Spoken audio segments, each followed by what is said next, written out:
this video, we will show you how to install crop bars on your polytunnel.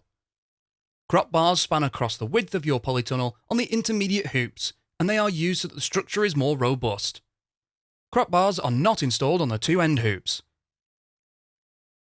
Here are the parts you'll need. Crop bars are supplied in two pieces.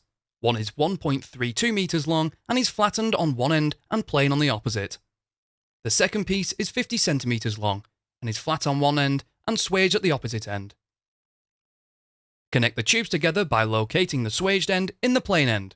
Secure the two pieces together with a self-drilling screw 4 centimeters from the joint, ensuring that both flatten ends are in line. Fit a Q-clip to one side of the hoop, approximately head height. A Q-clip can be pushed onto the hoop. If the Q-clip is stiff, use a hammer to tap onto the tube.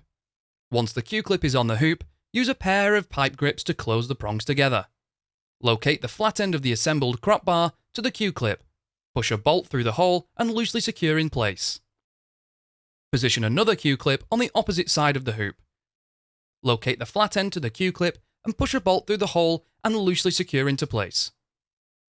We need to ensure that the crop bar is level. Place a spirit level on the crop bar and adjust accordingly. Once the crop bar is level, firmly tighten the nuts on both Q-clips. Repeat this process on the remaining intermediate hoops. You can find more videos to help you build your polytunnel and construct.firsttunnels.co.uk. We also have a construction helpline if you require any further assistance.